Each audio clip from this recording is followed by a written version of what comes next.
Deux pauvres jumelles offrent un sandwich à un milliardaire déguisé en sans-abri. C'est tout ce que nous avons, mais vous semblez plus affamés que nous. Quelques jours plus tard, 3 SUV noirs s'arrêtent devant leur porte. Avant de commencer l'histoire, n'oubliez pas de laisser un like et de vous abonner à la chaîne pour voir plus d'histoires comme celle-ci. Le toit de toile improvisé tanguait dans le vent froid du matin. La rosée s'infiltrait par les interstices des poutres en bois, formant de petites flaques sur le sol en terre battue. Le goutte à goutte de l'eau instaurait un rythme familier pour ceux qui vivaient là. Plic, plic, plic, une complainte matinale. Mera se réveilla la première. Ses grands yeux bruns, trop grands pour son visage menu, observaient le plafond improvisé tandis que ses oreilles captaient les bruits habituels du matin. À côté d'elle, blottie sous l'unique et mince couverture, Tess dormait encore. Elle partageait le même vieux matelas posé à même le sol. « Tess », murmura Mera en donnant un petit coup à sa sœur jumelle. « Réveille-toi, papa est déjà parti. » Tess ouvrit des yeux identiques à ceux de sa sœur et s'étira comme un chaton. Les deux fillettes avaient 5 ans et partageaient non seulement leur apparence, mais aussi chaque instant de leur courte vie, les bons comme les mauvais. « J'ai faim », marmonna Tess en se frottant le ventre maigre sous le t-shirt délavé qui lui servait de pyjama. « Je sais, voyons s'il y a quelque chose à manger. » La fillette se leva et traversa la pièce unique qu'elles appelaient leur maison. C'était une cabane de 3 mètres sur 3,5, construite avec des planches de bois mises au rebut, récupérées dans des bennes à ordures, et coiffée d'une bâche bleue délavée. Sur le mur le plus solide, fait de planches alignées, une découpe de magazine montrant une femme aux cheveux sombres souriant avec bienveillance était protégée par un morceau de plastique transparent, maintenu en place par un adhésif usé. Une photo de la mère qui n'était plus avec elle. Chaque matin, Mera s'arrêtait devant la photo, comme elle le faisait maintenant. « Bonjour maman », dit-elle doucement, touchant le plastique du bout des doigts. Tess s'approcha et répéta le geste, un signe silencieux de respect. « Tu crois qu'elle a faim, là-haut au paradis ?» demanda Tess. « Papa dit que personne n'a faim au paradis. » Leur cabane se dressait à l'extrême limite d'un terrain vague, caché parmi de grands arbres et des herbes folles. Au loin, des bâtiments modernes formaient une ville qui semblait exister sur une autre planète, un lieu où les gens avaient de vraies maisons avec des toits étanches et des réfrigérateurs pleins. Ray, le père des filles, était parti avant l'aube. Chaque jour, il parcourait les rues avec une petite charrette en bois, collectant les objets cassés que les gens jetaient, vieilles radios, jouets, ventilateurs, tout ce que ses mains habiles pouvaient réparer. Sur l'unique étagère de la cabane, une simple planche posée sur des briques, les filles trouvèrent un demi-morceau de pain rassis et une bouteille d'eau en plastique. « Papa a laissé un mot », dit Mera en montrant un petit bout de papier à côté du pain. Aucune d'elles ne savait lire, mais elles reconnurent le dessin, un cœur avec 3 personnes se tenant la main à l'intérieur. C'était la manière de Ray de dire qu'il reviendrait bientôt, qu'il pensait à elles, qu'il les aimait. Les jumelles partagèrent le pain équitablement, gardant un morceau pour leur père. Le petit déjeuner dura moins d'1 minute, mais elles savourèrent chaque miette. Après avoir mangé, elles rangèrent le petit espace, pliant la couverture, redressant leurs quelques ustensiles et balayant le sol avec un balai fait de brindilles attachées ensemble. Il n'y avait ni eau courante ni électricité. Pour faire leurs besoins, elles utilisaient un seau derrière un morceau de tissu suspendu qui servait de paravent. Chaque nuit, Ray transportait les déchets pour les vider dans un égout pluvial éloigné. En nettoyant, Tess s'arrêta devant une boîte en carton qui contenait leurs quelques trésors. 3 poupées auxquelles il manquait des bras ou des jambes, des capsules de bouteilles colorées, quelques cailloux brillants trouvés dehors et une plume d'oiseau. « Tu veux jouer dehors ?» suggéra-t-elle. La zone devant la cabane était le seul terrain de jeu qu'elle connaissait. Là, dans la parcelle d'herbe que Ray maintenait taillée, elle créait des mondes entiers, utilisant des pierres comme meubles imaginaires et des bâtons comme membres d'une famille fictive dans un foyer heureux. Quand le soleil fut haut, Ray revint, poussant sa charrette vide. Son visage portait la lassitude de quelqu'un qui avait marché des kilomètres sans succès. « Papa !» Les filles coururent vers lui, étreignant ses jambes poussiéreuses de la route. « Mes princesses !» sourit-il en s'agenouillant pour les embrasser correctement. Ray avait 32 ans mais en paraissait bien plus. Ses mains calleuses et son visage buriné par le soleil racontaient l'histoire d'une vie difficile. Depuis la mort de Sarah, sa femme, d'une pneumonie non traitée, il élevait seul les jumelles, sans aide ni papier en règle. « Rien trouvé de décent aujourd'hui », expliqua-t-il en s'asseyant sur l'unique tabouret en bois. « Mais demain sera meilleur. »« On t'a gardé du pain », dit fièrement Mera, apportant le morceau enveloppé dans du papier. Ray sentit une boule dans la gorge. Il savait que ses filles avaient faim, et pourtant, elles avaient gardé une partie de leur maigre nourriture pour lui. Il accepta le pain et le rompit une nouvelle fois en 3 morceaux. « Non papa, c'est pour toi », protesta Tess. « Dans une famille, on partage tout », répondit-il simplement, même la faim et l'espoir. Pendant qu'il mangeait, Ray racontait des histoires de son enfance dans un lieu lointain appelé Tennessee, où il avait vu des arbres immenses et nager dans une rivière les jours de grande chaleur. Les jumelles écoutaient, émerveillées, imaginant ce que ce serait de plonger dans une eau propre et de sentir des poissons frôler leurs orteils. Cet après-midi-là, il sortit de sa poche une petite radio cassée. « Regardez ce que j'ai trouvé, jeté dans la benne d'un parc. » Le boîtier en plastique de la radio était fêlé et quelques boutons manquaient, mais pour Ray, c'était un trésor. Utilisant ses outils rudimentaires, un vieux tournevis, une paire de pinces et quelques bouts de fil, il commença à y travailler. Les filles regardaient, fascinées, les mains habiles de leur père bricoler les entrailles de la radio. Il leur avait toujours appris le monde en leur montrant comment les choses fonctionnaient à l'intérieur, expliquant que toute chose pouvait avoir une seconde chance si quelqu'un se souciait assez d'essayer. Presque, marmonna Ray en connectant 2 fils. Soudain, une douce mélodie emplit la cabane, une vieille chanson pleine de violon et une voix féminine chantant l'espoir. Les filles sourirent en applaudissant. « Danse avec moi, papa », dit Tess en tendant les bras. Ray posa la radio sur l'étagère et souleva ses 2 filles en même temps, une sur chaque bras. Ils dansèrent dans le minuscule espace, riant et tournoyant jusqu'à en avoir le vertige. Un instant, ils oublièrent la faim, le toit qui fuyait et leur avenir incertain. Il y avait de la musique, il y avait des rires, il y avait de l'amour. Alors que le soleil se couchait, de longues ombres s'insinuèrent par les fentes de la cabane. Ray alluma 2 bouts de bougie, précieux centimètres de cire qui fourniraient de la lumière pour la nuit. Sous la faible lueur, les ombres vacillaient sur le mur en bois, donnant à la photo de Sarah un air presque vivant. « L'heure de l'histoire », annonça Ray en s'installant sur le matelas avec ses filles. Bien que piètre lecteur, Ray inventait de merveilleux contes de princesses courageuses qui sauvaient des royaumes entiers. Dans ces histoires, les héroïnes portaient toujours les mêmes noms, Princesse Mera et Princesse Tess. Ce soir-là, il leur raconta l'histoire de 2 princesses qui vivaient dans un modeste château dans la forêt et aidaient chaque créature qu'elles rencontraient. Et un jour, conclut-il, quelque chose de magique arriva grâce à leur cœur généreux. « Qu'est-il arrivé, papa » demanda Mera, luttant contre le sommeil. Ray sourit. « Ça, nous le saurons demain. » Tandis que les filles s'endormaient dans les bras l'une de l'autre, Ray resta éveillé, fixant le toit de toile. Une autre journée de marche, de recherche et de lutte l'attendait. Une autre matinée à se promettre qu'il trouverait un moyen d'offrir à ses filles la vie qu'elles méritaient. Dans l'obscurité, ses yeux trouvèrent la photo de Sarah.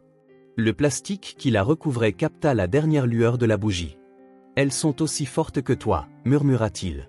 « On va s'en sortir. » La bougie s'éteignit, mais une lumière différente persistait entre ces murs fragiles, la lumière tenace de l'espoir qu'aucune tempête ne pouvait éteindre. Le samedi matin apporta un plaisir rare à Mera et Tess, une journée entière avec leur père à la maison. Ray n'avait pas à parcourir la ville à la recherche d'objets cassés car il avait réparé 3 radios plus tôt dans la semaine, les vendant à un ferrailleur à 3 km de là. « Nous faisons un pique-nique aujourd'hui », annonça Ray en préparant ce qu'ils appelaient le petit déjeuner, de la semoule d'avoine mélangée à de l'eau tiède. Les yeux des filles s'illuminèrent à cette idée. Pique-nique signifiait quitter le terrain vague, voir des gens, des voitures et des vitrines de magasins, un monde qu'elles ne visitaient presque jamais. « On peut prendre les capsules » demanda Tess, courant déjà chercher leur boîte en carton de trésor. « Bien sûr, princesse. Et apportons un sandwich spécial à partager. » Avec l'argent de la vente des radios, Ray avait acheté un petit luxe, une boîte de thon, une demi-baguette et quelque chose que les filles ne voyaient presque jamais, une vraie tomate. Pendant qu'il assemblait le sandwich avec un soin quasi cérémoniel, Mera et Tess s'habillèrent avec les meilleurs vêtements qu'elles possédaient, des robes en coton délavé mais propres, gardées pour les jours comme celui-ci. Elles enfilèrent leurs uniques chaussures, des baskets dont les semelles étaient maintenues par du ruban adhésif. « On est prête », annoncèrent-elles à l'unisson, tournoyant pour montrer leur tenue. Ray sourit, rempli à la fois de fierté et d'un pincement de tristesse. Ses filles trouvaient de la joie dans les plus petites choses, transformant une simple sortie en célébration. Il enveloppa le sandwich dans une serviette en papier et le plaça dans son sac à dos usé, avec une bouteille d'eau. « Allons-y, mes petites exploratrices. » Ils quittèrent le terrain vague par une brèche dans le grillage où ils passaient quotidiennement. La rue principale n'était qu'à 2 pâtés de maison, mais elle ressemblait à un univers différent. De hauts immeubles masquaient une partie du ciel, les voitures filaient à toute allure, les gens marchaient d'un pas pressé, les yeux rivés sur leur téléphone ou fixant le lointain, comme déterminés à ne pas voir ce qui les entourait. Pour les jumelles, cependant, chaque détail était fascinant. Elles montrèrent du doigt un oiseau perché sur un feu de circulation, la vitrine d'un magasin de jouets, un chien promené avec une laisse scintillante. Le monde était plein de couleurs et de formes que leurs yeux buvaient avec la soif de ceux qui ont vécu dans la pénurie. Ray les conduisit à un petit carré d'herbe entre 2 immeubles de bureaux, un aménagement paysager qu'un architecte avait prévu, un rappel que la nature existait avant tout ce béton. Ils s'assirent et commencèrent leur modeste pique-nique. « On pourra jouer là-bas après » Tess désigna un large trottoir où elles pourraient étaler leurs capsules pour créer des routes et des obstacles. « Bien sûr, restez juste où je peux vous voir. » répondit Ray. Après avoir bu de l'eau et parlé des formes des nuages dans le ciel étroit entre les bâtiments, Ray permit aux filles de jouer sur le trottoir voisin pendant qu'ils se reposaient contre un arbre. Mera et Tess coururent joyeusement avec leurs sacs de capsules colorées. Sur le large trottoir, elles commencèrent à construire un jeu, alignant les capsules pour former des chemins le long desquels de minuscules personnages imaginaires voyageaient d'un monde à l'autre. « Cette capsule bleue est un lac, » expliqua Mera à sa sœur, et celui qui tombe dedans doit nager jusqu'à la capsule rouge pour être sauvé. Elles étaient si absorbées par leur jeu qu'elles mirent un certain temps à remarquer la silhouette allongée à côté d'une grande benne à ordures, à quelques mètres de là. C'était un homme, recroquevillé contre le mur, vêtu de vêtements sales et déchirés. Sa barbe était emmêlée et la poussière collait à ses cheveux minces, masquant une partie de son visage. « Regarde » murmura Tess en touchant le bras de sa sœur. Elles l'observèrent. Le plus étrange était la façon dont les gens passaient. Certains détournaient délibérément le regard, d'autres semblaient ne pas le voir du tout, comme s'il était invisible ou faisait simplement partie du paysage urbain. Personne ne s'en souciait. Un homme d'affaires en costume passa, parlant fort au téléphone. 2 femmes avec des sacs de course contournèrent l'homme sans interrompre leur conversation animée. Un coursier à vélo faillit lui rouler dessus, jurant parce qu'il avait dû faire un écart. « Il doit avoir faim », dit Mera, pensive. Les jumelles échangèrent un regard. Des années à vivre avec si peu leur avaient appris à reconnaître la faim sur le corps et dans les yeux d'autrui. L'homme n'avait pas seulement l'air sale, il avait l'air affamé. Sans un mot, elles se levèrent et retournèrent vers leur père qui se reposait. « Papa » appela Mera, « il y a un homme allongé là-bas, près de la benne. » Ray se redressa d'un coup, instantanément sur ses gardes. « Où ça ?»« Juste là, » pointa Tess. Personne ne le regarde, mais il a l'air d'avoir vraiment faim. Ray étudia l'homme à distance. Dans une autre vie, il aurait peut-être averti ses filles de rester à l'écart, de ne pas parler aux inconnus. Mais vivre en marge de la société lui avait appris que parfois, les gens dans la rue ont juste besoin d'un moment de reconnaissance pour se souvenir qu'ils sont encore humains. « On peut lui donner notre sandwich ?» demanda Tess. Le cœur de Ray se serra. C'était leur seul repas spécial de la journée. Après cela, ils retourneraient à la cabane où ils n'auraient peut-être que de la semoule d'avoine aqueuse pour le dîner. « Vous êtes sûr ? C'est le seul sandwich que nous ayons, » dit-il, testant leur résolution. Les jumelles échangèrent un autre regard, ce langage silencieux qu'elles seules comprenaient. Puis Mera prit le sandwich emballé dans le sac à dos et Tess hocha la tête. « On est sûr, papa ?» Ray sourit, la fierté gonflant sa poitrine. « Je viens avec vous. » Tous les 3 marchèrent vers l'homme étendu par terre. De près, il paraissait encore plus abattu. Ses yeux mi-clos fixaient le vide, ses mains aux ongles longs et sales serraient un morceau de carton contre sa poitrine. Ray s'accroupit à une distance respectueuse, les filles se tenant légèrement derrière lui. « Excusez-moi, monsieur, » dit Ray. L'homme tourna lentement la tête, comme s'il ne s'attendait pas à ce que quelqu'un lui parle. Ses yeux, d'un bleu profond étonnamment clair, semblaient confus. « Mes filles aimeraient partager quelque chose avec vous, si vous l'acceptez. » Continua Ray. Mera s'avança, offrant le sandwich enveloppé dans la serviette. « C'est le seul que nous ayons, mais vous semblez plus affamés que nous, » dit-elle doucement. L'homme regarda le petit paquet, puis le visage de la fillette, comme s'il essayait de saisir quelque chose qui dépassait son entendement. Un instant, personne ne bougea. Puis, lentement, il tendit la main et prit le paquet. Ses mains tremblaient légèrement. « Merci, » dit-il d'une voix rauque, comme s'il n'avait pas parlé depuis des jours. Ray et les filles restèrent un moment, puis reculèrent pour laisser à l'homme l'intimité de manger.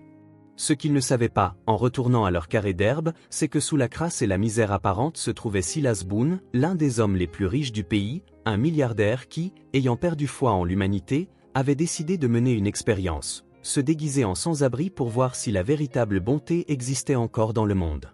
Pendant 3 jours, Silas était resté sur ce trottoir. Des centaines de personnes étaient passées devant lui. Certaines avaient jeté des pièces sans regarder, d'autres lui avaient crié de dégager. La plupart avaient fait comme s'il n'existait pas. Jusqu'à ce que 2 petites filles, visiblement pauvres elles-mêmes avec leurs chaussures rafistolées, lui offrent le seul sandwich qu'elles avaient. Assis contre le mur, Silas déballa la serviette et vit le simple sandwich au thon. L'odeur fit gargouiller son estomac, réveillant une faim qui n'était pas seulement physique. Il leva les yeux et vit les jumelles jouer à nouveau avec leurs capsules, tandis que leur père les observait à distance. Une larme coula sur sa joue sale, laissant une trace nette dans la poussière.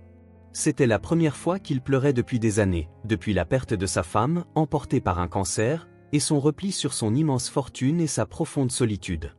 De loin, Mera lui fit un signe de la main, un sourire sincère sur son petit visage. Silas répondit au salut, serrant le sandwich comme un trésor.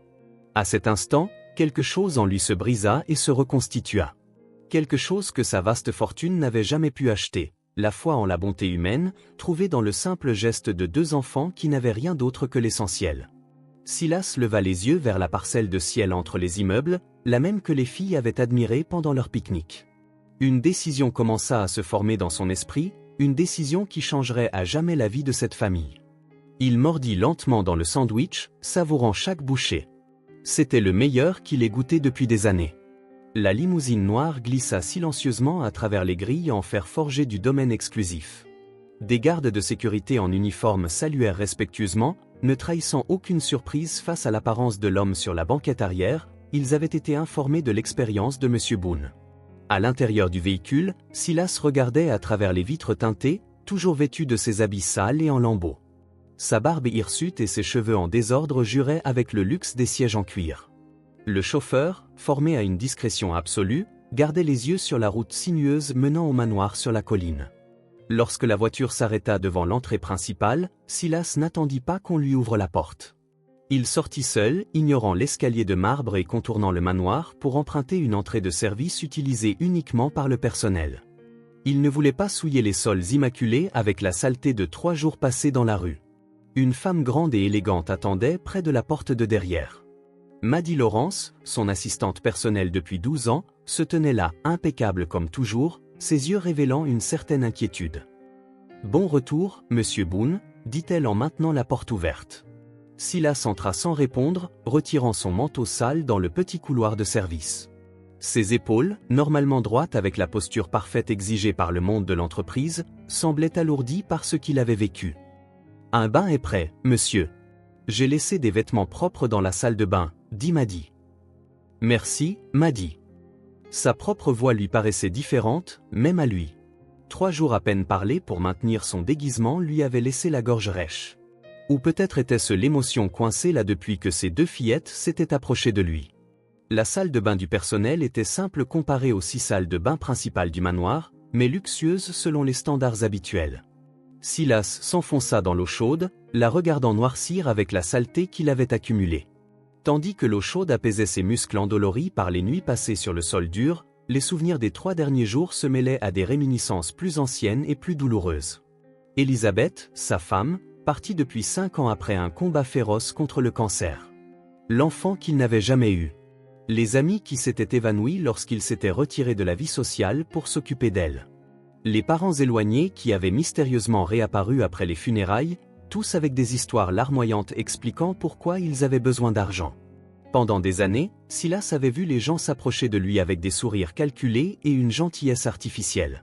Tout le monde voulait quelque chose, un financement pour des startups, des invitations à des événements exclusifs, des relations importantes ou des dons à des causes qui, curieusement, leur profitaient.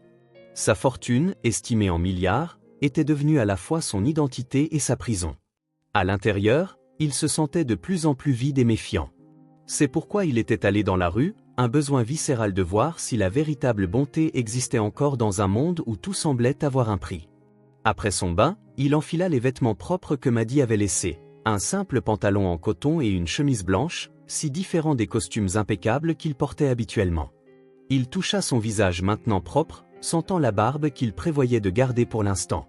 Dans la petite cuisine du personnel, Maddie attendait avec un repas léger, soupe, pain frais et thé. Silas s'assit à la table en bois, si différente de sa table de salle à manger principale qui pouvait accueillir 20 personnes. « L'expérience a-t-elle été instructive » demanda Maddie en versant le thé. Elle était plus qu'une simple assistante. Après toutes ces années, elle était ce qu'il avait de plus proche d'un ami, la seule qui connaissait ses manies, ses faiblesses et la profondeur de sa solitude. « Elle a été une leçon d'humilité », répondit-il après un moment, et révélatrice. Il mangea quelques cuillerées de soupe, le goût riche éclatant dans sa bouche après des jours à manger des restes et ce petit sandwich. Même ce simple repas lui semblait un festin. « Savez-vous combien de personnes sont passées devant moi en 3 jours » m'a dit. « Des centaines, peut-être des milliers. » Silas berça la tasse de thé, appréciant sa chaleur. Certaines ont jeté des pièces, d'autres m'ont crié de bouger. La plupart ont fait comme si j'étais invisible. Maddie écoutait en silence, comme toujours quand il avait besoin de parler. Puis, le 3e jour, 2 petites filles se sont approchées. Sa voix vacilla. Il déglutit difficilement, essayant de contenir la vague d'émotion. Elles n'avaient presque rien, Maddie.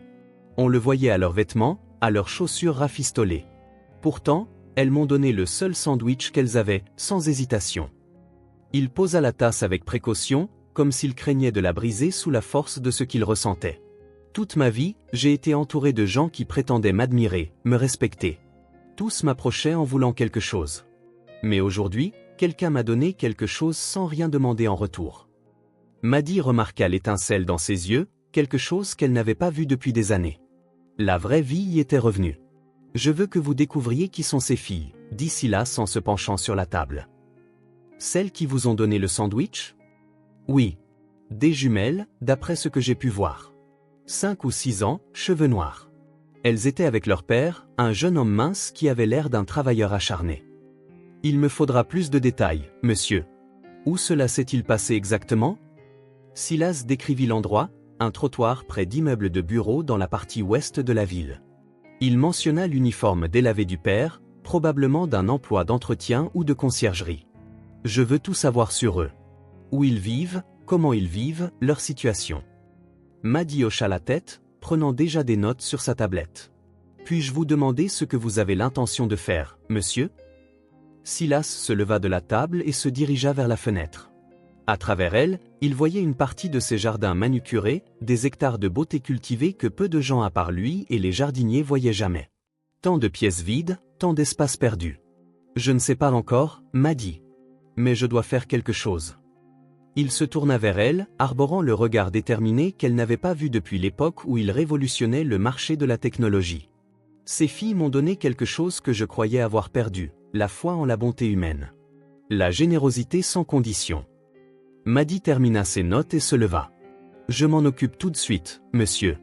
Nous avons des contacts à la mairie qui peuvent aider, et notre équipe de sécurité a accès aux caméras de rue de cette zone.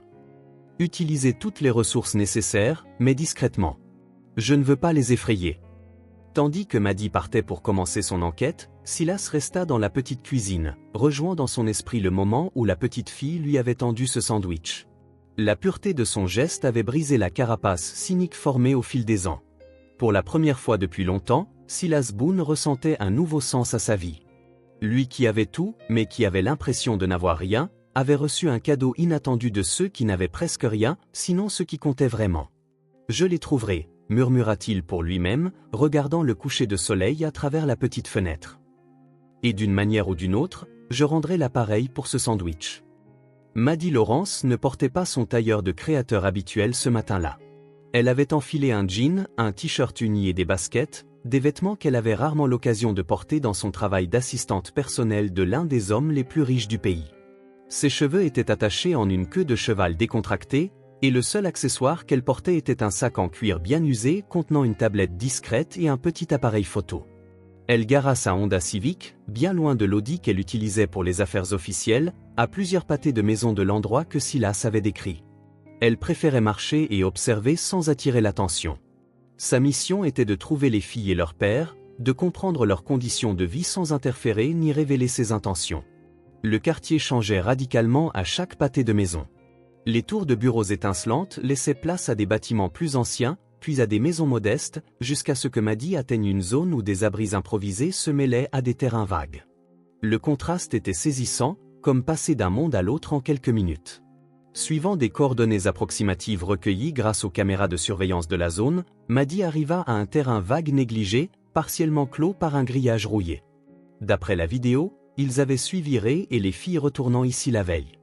De loin, utilisant le zoom de son appareil photo, Maddy repéra ce qui ressemblait à une cabane en bois et en bâche, partiellement cachée parmi les arbres. La structure improvisée se qualifiait à peine de maison, elle était plus petite que le dressing principal du manoir de Silas. Son cœur se serra. En 15 ans de travail avec des milliardaires, Maddy avait déjà vu la pauvreté, lors de voyages à l'étranger, d'événements caritatifs, dans les reportages. Mais il y avait quelque chose de troublant à la rencontrer si près de chez elle, à quelques kilomètres seulement du manoir où elle travaillait. Elle se positionna stratégiquement dans un café d'angle d'où elle pouvait surveiller le terrain. Pendant 2 heures, elle attendit patiemment, prenant des notes et des photos discrètes. Puis, enfin, elle vit du mouvement. Un homme mince sortit de la cabane, poussant une charrette en bois de fortune.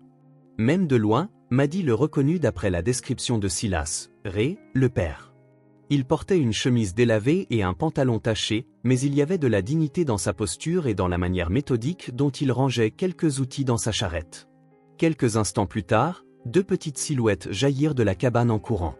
Les jumelles, vêtues de tenues simples, les cheveux noirs attachés en queue de cheval identique, tournoyaient autour de leur père alors qu'ils se préparaient à partir. Maddy zooma avec son appareil photo, capturant le moment où Ray se penchait pour embrasser ses filles, leur disant quelque chose qui les fit sourire. Il n'y avait aucun apitoiement sur ces visages, juste de l'amour et l'innocence typiques de leur âge. Les filles firent au revoir de la main alors que Ray partait, poussant sa charrette à travers une brèche dans la clôture. Par instinct, Maddy suivit Ray à distance respectable. Elle le regarda marcher dans les rues et les ruelles, fouillant dans les bennes à ordures, visitant les ferrailleurs, inspectant occasionnellement des objets mis au rebut. Ses mains habiles évaluaient rapidement chaque pièce. Certaines, il les prenait, la plupart, il les laissait après une brève inspection. Après quelques heures, elle retourna à son poste d'observation près du terrain vague. Les filles jouaient dans la petite zone devant la cabane, utilisant des pierres et des bâtons pour créer des mondes imaginaires. Prenant d'autres photos discrètement, Maddy remarqua comment elles riaient et inventaient des histoires à tour de rôle, comment elles partageaient les quelques éléments de leurs jeux improvisés. En milieu d'après-midi, Ray revint, sa charrette contenant maintenant quelques objets rouillés, un ventilateur cassé, de la ferraille, une radio en panne. Les filles coururent à sa rencontre, examinant avec fascination chaque trésor qu'il avait trouvé. Il souleva Tess dans les airs, la fit tournoyer, puis fit de même avec Mera. Maddy prit une photo de la scène, sentant une boule dans la gorge. Elle avait vu d'innombrables familles riches au cours de sa carrière, des pères achetant l'affection de leurs enfants avec des cadeaux coûteux, des voyages extravagants et des fêtes somptueuses. Mais elle avait rarement été témoin d'un bonheur aussi authentique que celui qu'elle voyait maintenant, au milieu d'une pauvreté sévère. À la tombée du jour, elle vit Ray allumer un petit réchaud improvisé à l'extérieur de la cabane. Les jumelles aidaient, apportant de petites brindilles qu'elles avaient ramassées. Avec des gestes précis, il prépara quelque chose dans une casserole cabossée, probablement le seul repas chaud de la journée. Illuminés par le coucher du soleil et le modeste feu, tous les 3 s'assirent autour du réchaud, partageant le simple repas dans des assiettes en plastique. Ils parlaient avec animation, les filles gesticulant en racontant des histoires à leur père, qui écoutait avec une attention sincère, souriant et hochant la tête. Maddy eut l'impression de s'immiscer dans un moment sacré. Elle prit une dernière photo et partit, retournant à sa voiture le cœur lourd et des images mentales qu'elle savait ne jamais oublier.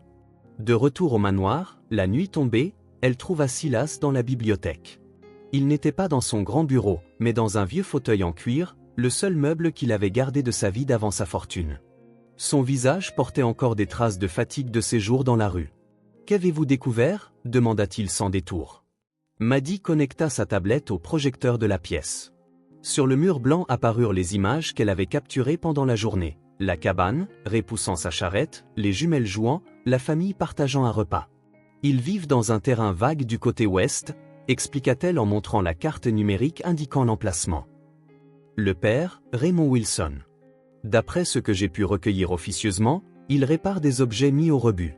Aucun dossier de travail officiel pour lui ces 3 dernières années. Silas regardait en silence, les yeux fixés sur les photos des fillettes souriantes, malgré tout. Les jumelles sont Mera et Tess, 5 ans. Elles ne vont pas à l'école, probablement pas de papier en règle. La mère est décédée il y a 2 ans, d'une pneumonie non traitée. Elle s'appelait Sarah. L'écran montre à l'intérieur de la cabane, capturé au zoom par la petite ouverture de l'entrée, un minuscule espace où 3 personnes vivaient, mangeaient et dormaient. Sur un mur était accrochée la photo délavée d'une jeune femme. Ils n'ont pas d'eau courante, d'électricité ni de service de base, continua Maddy. Mais ils ont de l'amour, termina doucement Silas. Maddy hocha la tête, passant à la dernière image, la famille autour du petit réchaud, partageant leur simple repas, les visages éclairés par les derniers rayons du soleil et la lueur du feu. Ce qui m'a le plus frappé, dit-elle avec précaution, c'est qu'il n'y a aucun désespoir dans leurs yeux, aucun ressentiment. Ce que j'ai vu aujourd'hui, c'était de l'amour simple et réel. Aucune mise en scène, aucun appel à l'aide. Juste une famille qui se bat ensemble, gardant intacte sa capacité à sourire. Silas se leva et s'approcha de l'image projetée, touchant presque les visages lumineux sur le mur. De toute ma vie, dit-il après une longue pause, je n'ai jamais vu tant de richesse dans une telle pauvreté. Il se tourna vers Maddy, les yeux brillants de détermination. Préparez tout. Nous leur rendons visite demain. En êtes-vous sûr ? Demanda Maddy, surprise par sa décision rapide. Ne serait-il pas préférable d'observer encore quelques jours, de planifier une approche progressive ? Silas secoua la tête. J'ai perdu trop de temps dans ma vie, Maddy. À observer de loin, à planifier, à hésiter. Il désigna l'image de la famille. Ils m'ont donné quelque chose d'inestimable. À mon tour de donner en retour. Maddy hocha la tête, reconnaissant la résolution sincère de son patron. En 12 ans avec lui, elle l'avait rarement vu aussi déterminé, ni aussi vivant. Comment souhaitez-vous procéder ?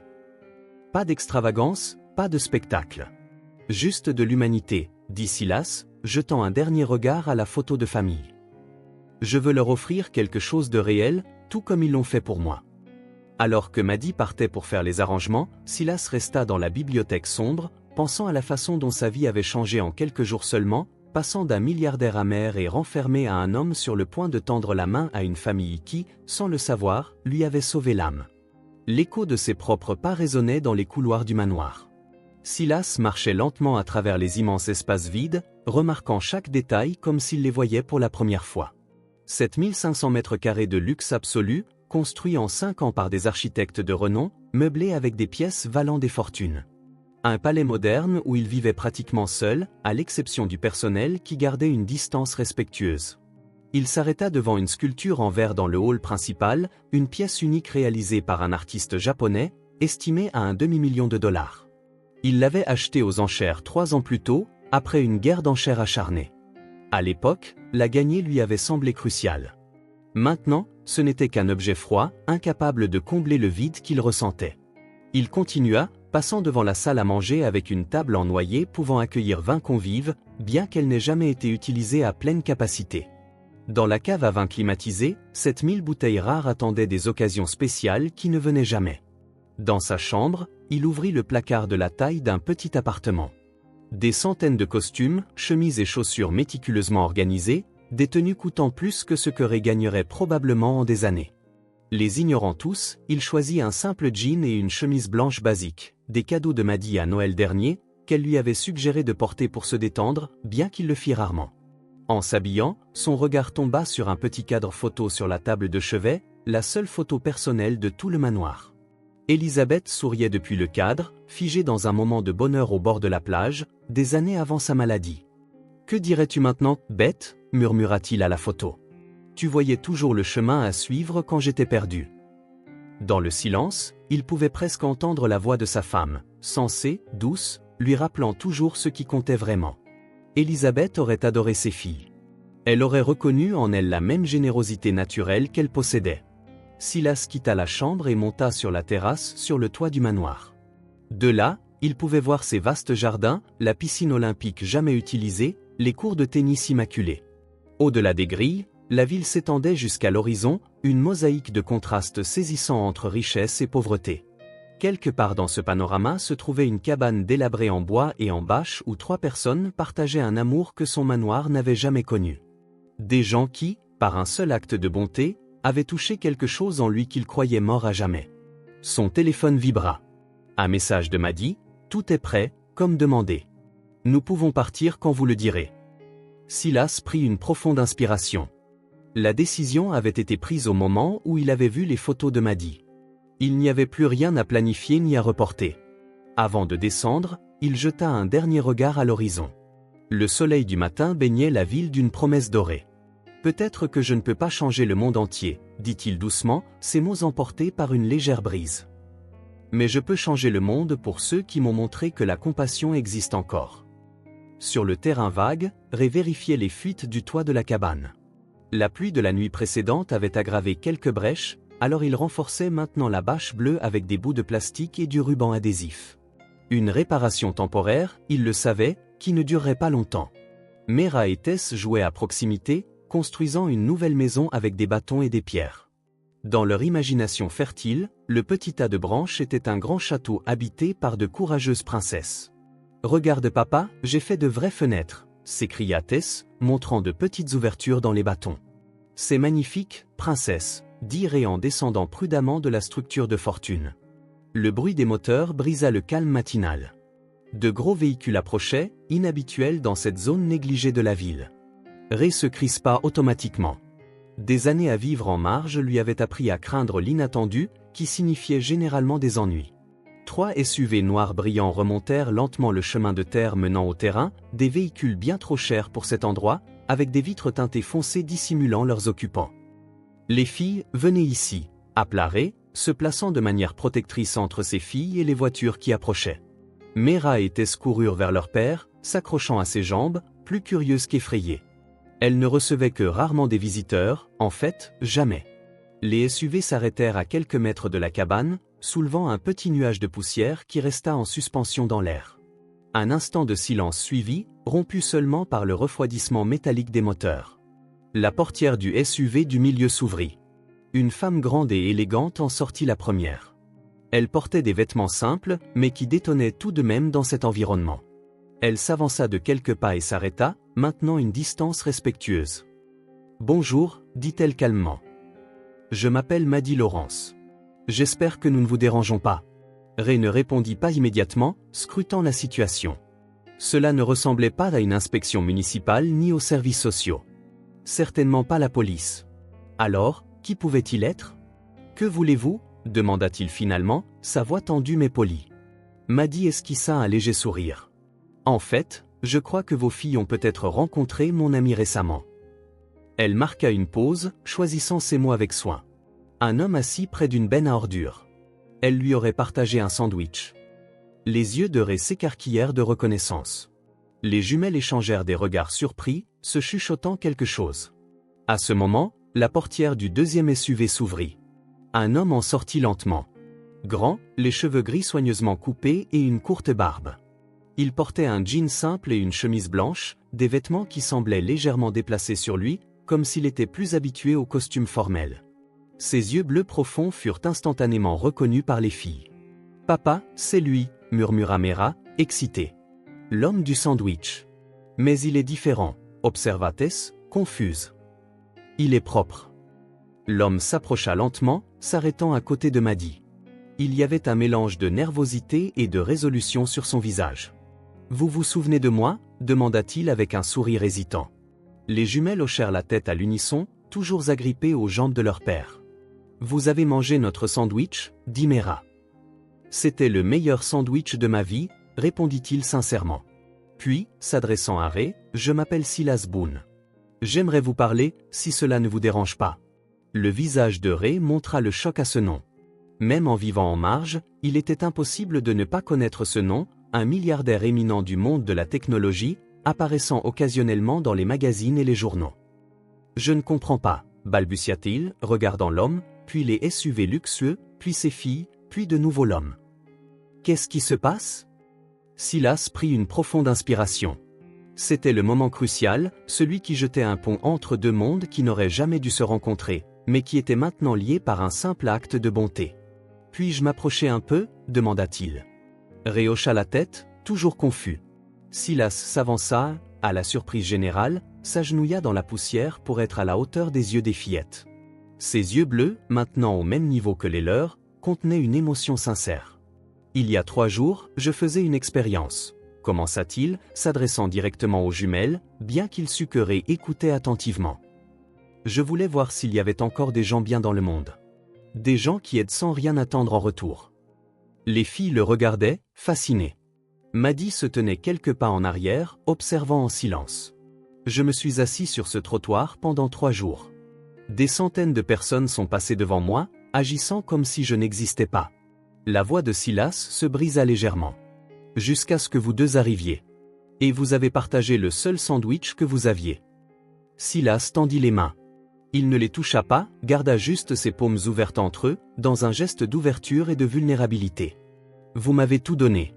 Si vous me le permettez, j'aimerais prendre soin de vous. Ces mots restèrent en suspens dans l'air, chargés de sens et de possibilités. Silas resta à genoux, attendant. Maddie regardait, visiblement émue. Pourquoi ? Demanda finalement Ray, sa voix un mélange de méfiance et d'espoir. Pourquoi nous ? Vous ne nous connaissez même pas. Silas se releva lentement, rencontrant les yeux de Ray. Parce que vos filles m'ont rappelé quelque chose que j'avais oublié, répondit-il simplement.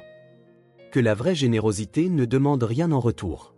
Et parce que, il marqua une pause, cherchant les mots justes, parce que vous avez quelque chose que tout mon argent n'a jamais pu m'acheter. Quelque chose de vrai. Ray resta silencieux, digérant tout cela. Son cœur était partagé entre la méfiance naturelle qu'il avait développée à cause des épreuves et l'émotion brute de voir une porte s'ouvrir alors que toutes les autres semblaient fermées. Les jumelles regardaient leur père, puis Silas, sentant la tension mais aussi un nouveau courant de possibilités circulant entre les adultes.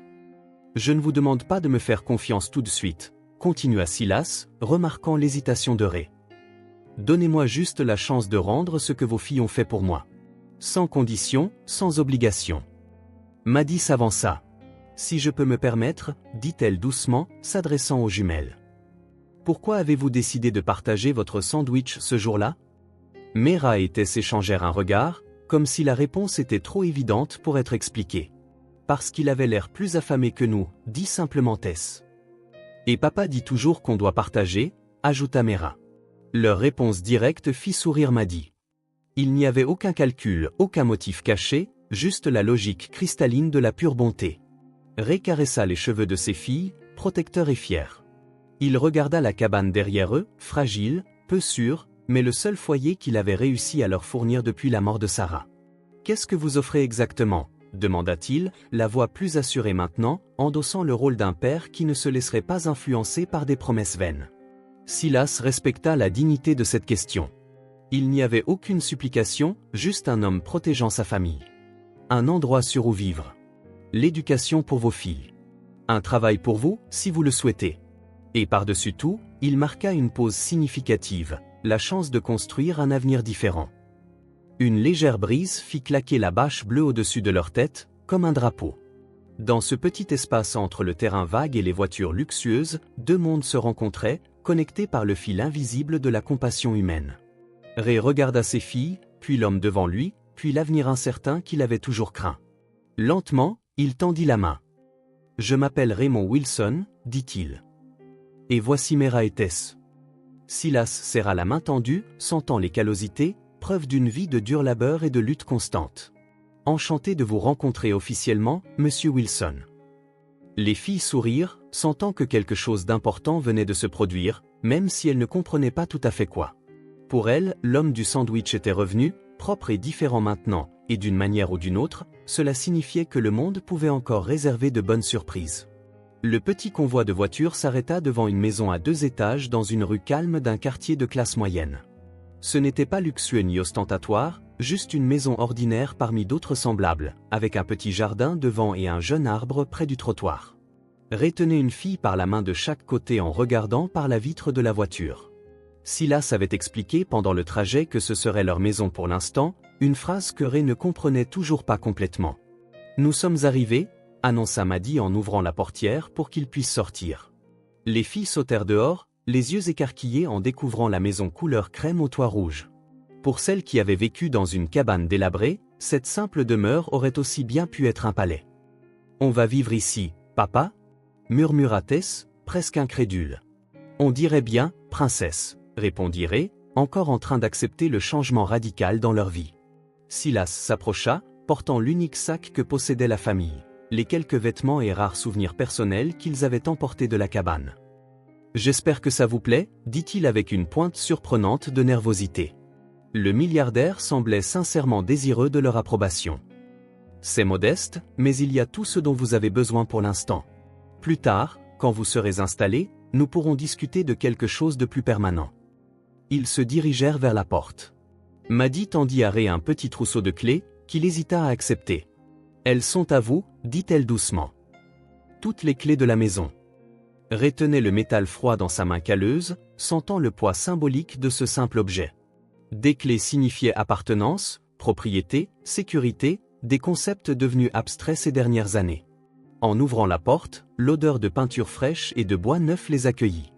Le salon était confortable, avec un canapé simple mais confortable, une table basse et des étagères vides sur les murs.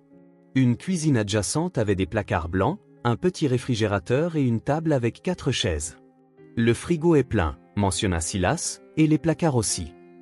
Les jumelles couraient déjà partout, s'exclamant avec excitation à chaque nouvelle découverte. Leurs pieds nus tapaient sur le plancher en bois, un son qui semblait étrangement juste. « Il y a une chambre rien que pour nous, Mera !» cria Tess depuis le couloir. « Avec de vrais lits. » Ray suivit le son de leur voix jusqu'à une chambre peinte d'un vert tendre. 2 petits lits avec des matelas neufs occupaient l'espace, ainsi qu'une simple armoire et un bureau. Les lits étaient soigneusement faits, avec des draps propres et des couvertures douces, mais le reste de la pièce était intentionnellement dépouillé, une toile vierge attendant d'être personnalisée. « Je pensais que vous aimeriez décorer la chambre vous-même, » dit Silas, qui les avait suivis en silence. Maddy a suggéré que les enfants devraient avoir de l'espace pour exprimer leur personnalité. L'autre chambre était tout aussi simple, un lit double, un placard et une commode. Pour Ray, qui avait dormi sur un vieux matelas à même le sol en terre battue, cela ressemblait à du luxe. « Et il y a une salle de bain avec de l'eau chaude », annonça Mera en accourant du fond du couloir. « Du savon pour les mains qui sent les fleurs, papa. » La salle de bain était petite mais impeccable, avec des carreaux blancs et une douche neuve. L'armoire à pharmacie contenait des brosses à dents encore dans leur emballage, du dentifrice, des serviettes propres et d'autres articles de toilette de base. « Il y a un petit espace bureau à l'arrière », ajouta Silas en les ramenant dans le salon. « J'ai pensé que ce serait utile pour ton travail, Ray. Et il y a un petit jardin derrière. Pas immense, mais il est parfait, » dit Ray, la voix épaisse d'une émotion qu'il essayait de contenir. « C'est plus que ce que nous aurions pu jamais. » Il ne put finir.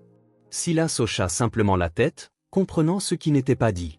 « Il y a quelques cartons dans le garage, » intervint Maddy avec une aisance pratique. Des meubles simples qui doivent encore être assemblés, quelques outils de base, des ustensiles de cuisine. Nous avons pensé que vous aimeriez aider à organiser l'endroit. Ray apprécia le geste.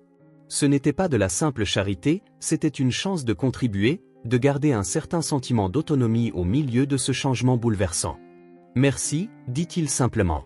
« Bien », Silas consulta sa montre. « Nous allons vous laisser vous installer. Maddy ou moi passerons demain voir comment vous allez. Mes numéros sont près du téléphone en cas d'urgence. »« Il y a un téléphone aussi », s'exclama Tess en sautant d'excitation. « Et Internet », ajouta Maddy en souriant à l'enthousiasme de la fillette. Quand Silas et Maddy partirent, la famille resta au milieu du salon, presque effrayée de toucher quoi que ce soit, de peur que la réalité ne se dissolve au moindre contact. « Prenons un bain », suggéra finalement Ray. « Un vrai bain, avec de l'eau chaude. » Les filles poussèrent des cris de joie, courant vers la salle de bain. Dans les jours qui suivirent, la maison commença à sembler habitée. Ray se consacra à assembler les meubles arrivés en carton, étagères, petites tables, lampes. Ses mains habiles, habituées à réparer des objets cassés, façonnaient maintenant un foyer pour ses filles. Le 3e jour, un petit camion livra d'autres cartons. En les ouvrant, les filles trouvèrent des livres pour enfants, des cahiers neufs, des crayons de couleur, des pastels et même quelques jouets simples, des cubes de construction, des poupées, des jeux éducatifs. « Regarde papa !» s'exclama Mera en brandissant un livre d'images plein d'animaux. « Il y a des éléphants, des girafes et des lions. » Tess était déjà par terre, utilisant les nouveaux crayons dans l'un des cahiers, la langue tirée en signe de concentration intense. Ray regardait avec un mélange de gratitude et de léger malaise. Une partie de lui craignait encore que ce ne soit un rêve, pire, Une cruelle plaisanterie. Des années en marge lui avaient appris à se méfier de la gentillesse inexpliquée. Maddy passait quotidiennement, toujours ponctuelle, toujours professionnelle, mais de moins en moins formelle. Le 5e jour, Ray la surprit à sourire en regardant les filles jouer dans le jardin. « Elles sont spéciales », commenta-t-il en s'approchant. « Elles le sont », acquiesça Maddy, laissant tomber un instant son masque d'efficacité. « Elles me rappellent mes nièces. » C'était la première fois que Ray voyait quelque chose au-delà de l'assistante compétente, un aperçu de la personne derrière le rôle professionnel. La 2e semaine, Silas arriva avec une femme d'âge mûr au sourire chaleureux et à l'air bienveillant. « Voici Madame Chen », la présenta-t-il. C'est une enseignante à la retraite qui a accepté de donner des leçons à Mera et Tess quelques fois par semaine, jusqu'à ce que nous puissions régler leurs papiers pour l'école. Madame Chen gagna rapidement le cœur des filles avec sa patience et sa créativité. Elle transformait l'apprentissage en jeu, s'adaptant au rythme de chaque jumelle. Mera montrait une aisance naturelle avec les lettres, tandis que Tess manifestait un don pour le dessin et les chiffres. Mr. épla fièrement la petite fille à son père la première fois qu'elle écrivit son nom sur papier. « Regarde papa, c'est mon nom. » Ray scotcha le papier sur la porte du réfrigérateur comme un précieux trophée. Le même jour, Tess montra un dessin de la famille, 4 bonshommes allumettes devant une maison au toit rouge. Quand Ray demanda qui était la 4e personne, elle répondit comme si de rien n'était, « C'est Silas, bien sûr. » Ray ne commenta pas, mais il colla aussi ce dessin sur le frigo, à côté du nom de Mera. La maison installée et les filles occupées par leurs leçons, Ray commença à s'inquiéter de l'emploi. Il ne pouvait pas simplement vivre de la charité de Silas, sa dignité ne le lui permettrait pas. Lors d'une des visites de Maddy, il mentionna son désir de travailler à nouveau. « Que savez-vous faire d'autre, à part réparer l'électronique » demanda-t-elle. « Je peux réparer presque n'importe quoi » répondit-il. « Je faisais de la menuiserie avant tout ça. » 2 jours plus tard, Maddy arriva dans une camionnette. À l'intérieur se trouvaient des outils de qualité et un vieux meuble endommagé, un bureau en bois massif avec des détails sculptés. Un des voisins a mentionné qu'il avait besoin de restaurer cet héritage familial, expliqua Maddy. J'ai pensé que vous pourriez essayer. Ray passa 3 jours à travailler sur le bureau, ponçage, collage des parties détachées, traitement du bois avec le soin de quelqu'un qui comprend sa valeur. Une fois terminé, il avait l'air neuf, le bois brillant comme seules les pièces bien conservaient le fond. Le voisin fut si impressionné qu'il paya plus que convenu, parlant de son travail à ses amis. En quelques semaines, Ray avait une petite liste d'attente de personnes désirant restaurer de vieux meubles ou réparer des pièces endommagées. Le garage de la maison devint un atelier de fortune, rempli de l'odeur de la sciure et du vernis, et du son des outils. Les filles aimaient le regarder travailler, assises en sécurité dans un coin, dessinant ou lisant pendant qu'il redonnait vie à des objets que d'autres jugeaient sans valeur. Silas passait 1 ou 2 fois par semaine, à l'improviste et discrètement. Il apportait souvent des cadeaux éducatifs pour les filles et parlait avec Ray de questions pratiques, papier, compte en banque, assurance maladie. Il ne mentionna jamais l'argent directement et traita toujours Ray comme un égal, pas comme quelqu'un qui lui devait quelque chose. Lors d'une de ses visites, il trouva les filles dans le jardin en train de jouer avec un tuyau d'arrosage, faisant des arcs-en-ciel dans les embruns.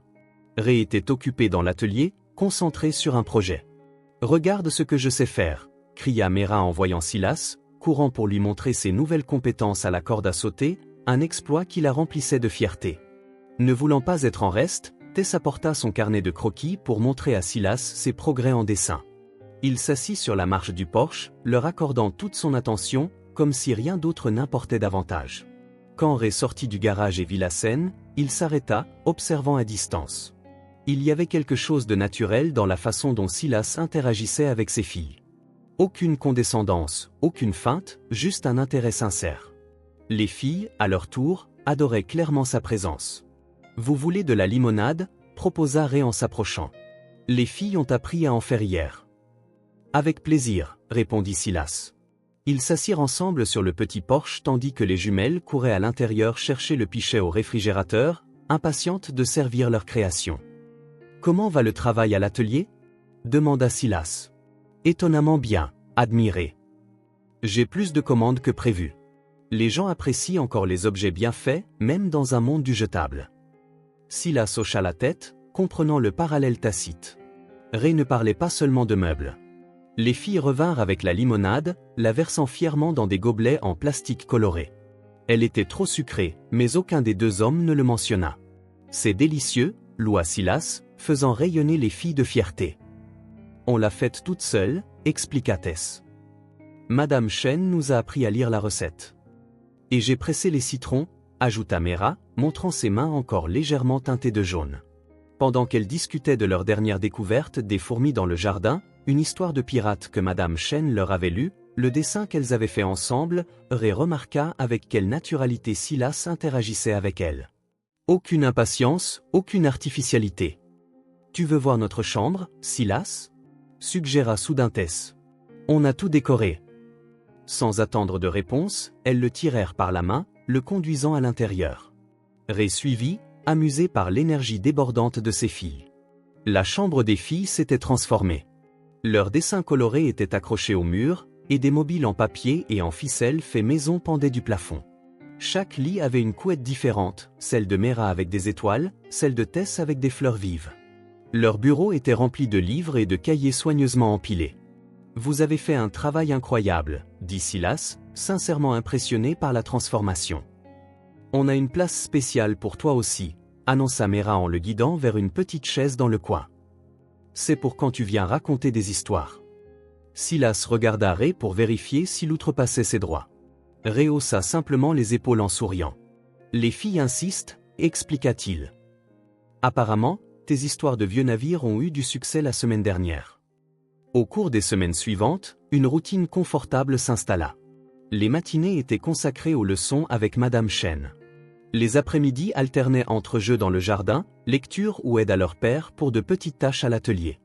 Ray travaillait avec diligence sur ses commandes, de plus en plus confiant en ses compétences et en la valeur de son article.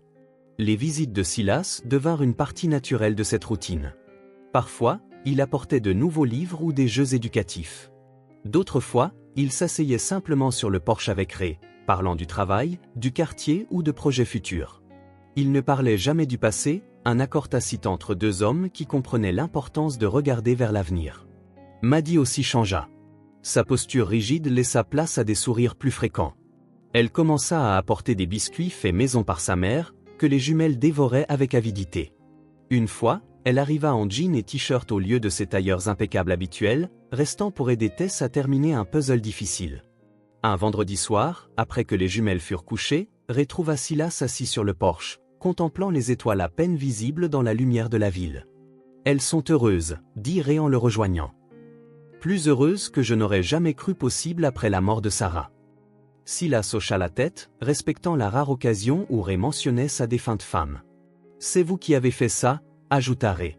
« Vous avez changé leur vie entièrement. »« Non », corrigea doucement Silas. « Elles ont d'abord changé la mienne. » Les deux hommes se turent, réfléchissant à la façon dont un simple sandwich partagé avait uni deux mondes éloignés et transformé 4 vies pour toujours. À l'intérieur de la maison au toit rouge, Mera et Tess dormaient paisiblement dans leur lit douillet, ne craignant plus les fuites ni les nuits froides. Sur le mur entre leurs lits, une photographie de leur mère, maintenant encadrée simplement mais joliment, souriait à la nouvelle vie qu'elles avaient trouvée. Et cette maison, autrefois simple bâtiment, vibrait maintenant de ce qui comptait vraiment, la vie, l'espoir et la certitude d'une nouvelle aube. Le printemps arriva en pleine floraison. Le petit jardin de la maison au toit rouge prospérait avec les fleurs que Mera et Tess avaient plantées des mois plus tôt sous la direction patiente de Madame Chen. Des fleurs éclatantes contrastaient avec l'herbe verte fraîche, soigneusement tondue par Ray chaque dimanche matin. Ce samedi après-midi, les filles étaient au parc du quartier avec Maddie, qui avait proposé de les emmener pique-niquer. Au cours des derniers mois, l'assistante autrefois formelle et distante était devenue une sorte de tante pour les jumelles. Son visage autrefois sérieux se fendait souvent de sourires, surtout quand Tess lui montrait ses dessins de plus en plus détaillés ou quand Mera lisait fièrement des livres, une passion grandissante. Ray profitait de la rare solitude pour travailler sur un projet spécial dans son atelier à domicile, une table antique appartenant à un client âgé, nécessitant une restauration délicate. Ses mains se déplaçaient avec précision sur le bois fin, éliminant des décennies de négligence, révélant la beauté cachée qui attendait un contact délicat. Le bruit d'une voiture se garant dans l'allée interrompit sa concentration. Ray reconnut le doux ronronnement du moteur de la berline que Silas conduisait lorsqu'il venait seul, plutôt que les imposants SUV utilisés lors de ses déplacements avec sécurité ou assistance. S'essuyant les mains sur un chiffon, Ray sortit pour l'accueillir. Au cours des derniers mois, les visites de Silas étaient devenues partie intégrante du rythme de la famille, impromptues, sans cérémonie et toujours bienvenues.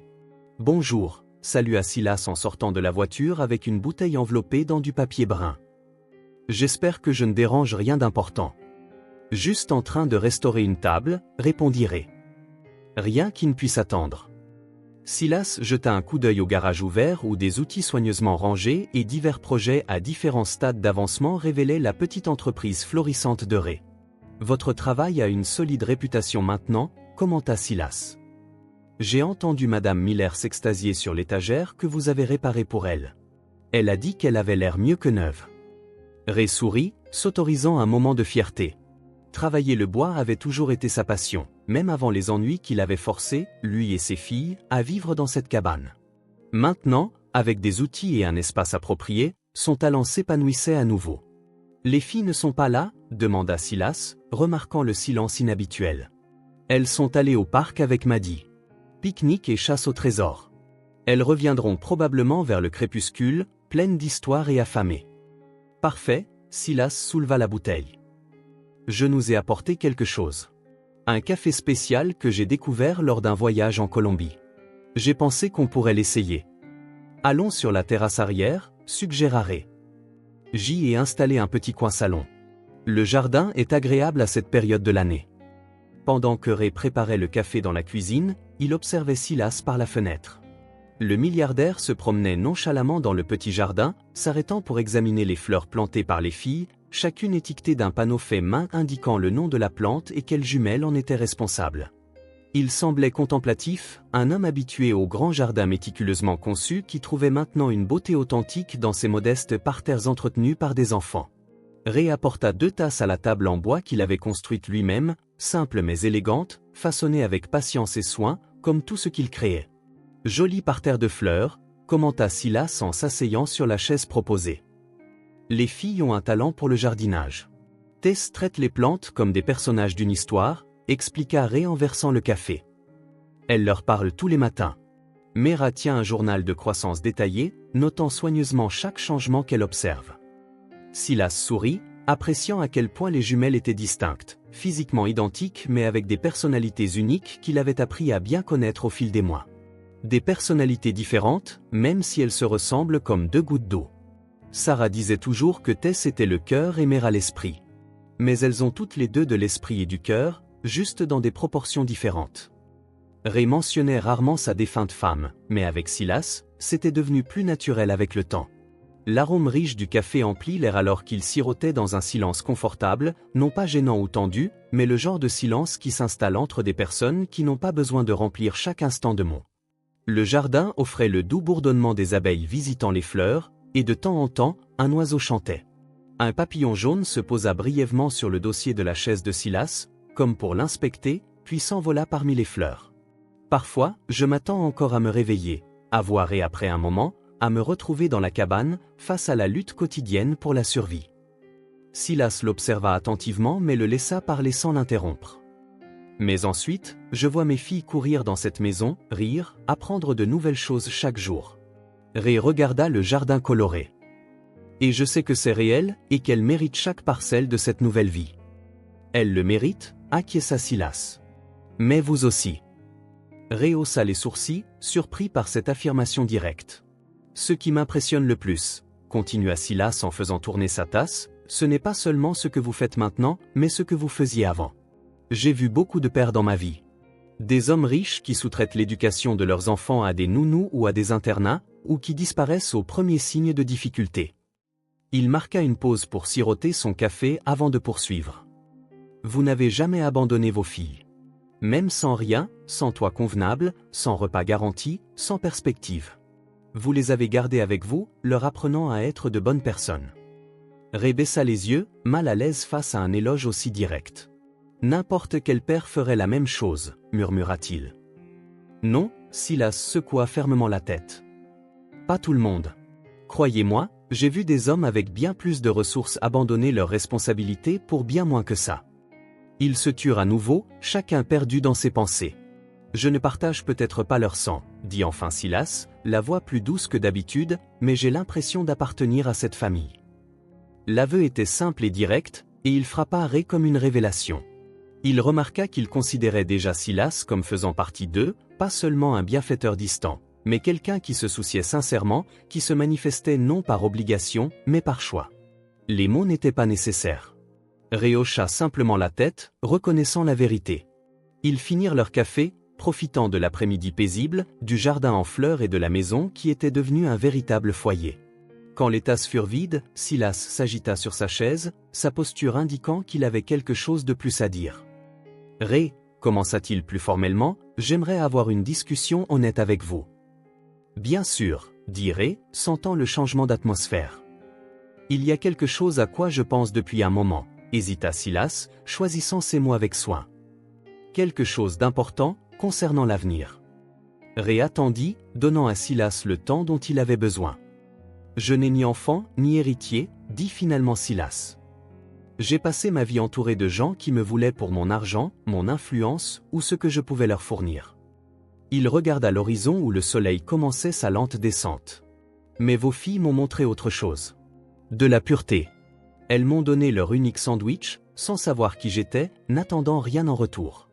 C'était l'acte le plus authentique que j'ai vu depuis des décennies. » Ray écoutait attentivement, sentant la conversation atteindre un point critique. « Je vieillis, Ray, » dit Silas en passant une main dans ses cheveux grisonnants. « J'ai beaucoup réfléchi à ce qu'il adviendra de tout ce que j'ai construit quand je ne serai plus là. Qui continuera le travail et protégera l'héritage. » Une légère brise fit bruisser les fleurs du jardin, apportant leur parfum sur le porche. « Je veux qu'elles soient mes héritières, » déclara Silas en regardant Ray droit dans les yeux. La déclaration resta en suspens dans l'air, lourde d'implications. Ray sentit son poids, l'ampleur de ce que Silas offrait. « Silas, je » commença-t-il, incertain de la façon de finir. « Je ne demande pas de réponse immédiate, » dit Silas en levant une main rassurante. « Je sais que c'est énorme. Cela vient avec de nombreuses responsabilités. Réfléchissez grec, considérez ce que cela signifie pour vous et pour l'avenir des filles. » Ray prit une profonde inspiration, essayant de rassembler ses pensées. « C'est une responsabilité colossale, » réussit-il à dire. « Une fortune comme la vôtre ? Ce ne sont que des enfants. » Précisément, dit Silas avec un doux sourire. Elles ont le temps d'apprendre, de grandir pour assumer non seulement le privilège, mais aussi la responsabilité. Et elles vous auraient pour les guider, pour les garder ancrées. Ray jeta un coup d'œil à ses propres mains. Des mains de travailleurs, marquées et calleuses par des années de lutte. Des mains qui avaient autrefois construit une hutte fragile pour abriter ses filles. Maintenant, ces mêmes mains pourraient un jour aider à gérer l'une des plus grandes fortunes du pays. « Je ne sais même pas comment vous remercier, » dit-il finalement, la voix épaisse d'émotion. Silas tendit la main, posant une main chaude et ferme sur l'épaule de Ray. « Maintenant, elles sont tout ce que j'ai aussi, » répondit-il simplement. À cet instant, sous un ciel teinté par le coucher du soleil, deux vies radicalement différentes convergèrent vers un seul but, l'avenir de deux petites filles dont le simple acte de bonté avait prouvé que la vraie richesse transcende l'argent. Plus aucun mot n'était nécessaire. Le doux chœur des oiseaux retournant à leur nid, le parfum du jardin et la solidité de la maison parlaient de permanence, de continuité et de promesses tacites, mais comprises. Alors que les premières étoiles apparaissaient, ils entendirent des rires et le bruit de petits pas. Les filles étaient de retour avec Maddie, transportant avec excitation des babioles du parc et débordant d'histoires à partager. Ray et Silas se levèrent ensemble, comme sortant d'un rêve commun. Ils échangèrent un dernier regard de compréhension mutuelle avant de se diriger vers l'avant de la maison pour accueillir les enfants qui, sans le savoir, avaient construit un pont entre deux mondes autrefois jugés incompatibles.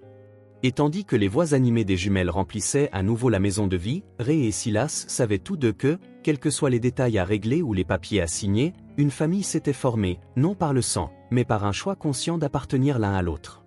L'automne avait peint les arbres du quartier d'éclats de rouge et d'or. La maison au toit rouge paraissait particulièrement douillette ce dimanche après-midi, emplie de l'arôme du chocolat chaud et des biscuits à la cannelle. Dehors, une pluie fine tombait doucement, créant un voile d'eau qui brouillait les fenêtres et transformait le monde en taches de couleurs changeantes. C'était l'un de ces rares dimanches où tout le monde était réuni. Ray avait reporté quelques travaux de menuiserie pour passer la journée avec ses filles. Silas avait annulé des rendez-vous hors de la ville pour être là. Même Maddie, qui gardait habituellement ses week-ends libres pour rendre visite à sa mère âgée, était venu pour ce qu'ils appelaient affectueusement « après-midi en famille ». Dans le salon, Ray et Silas s'étaient engagés dans une partie d'échecs qui durait depuis plus d'une heure, Maddie observant tranquillement chaque coup. Au cours des dernières semaines, Ray avait montré une habileté surprenante, apprenant rapidement les stratégies que Silas lui enseignait patiemment.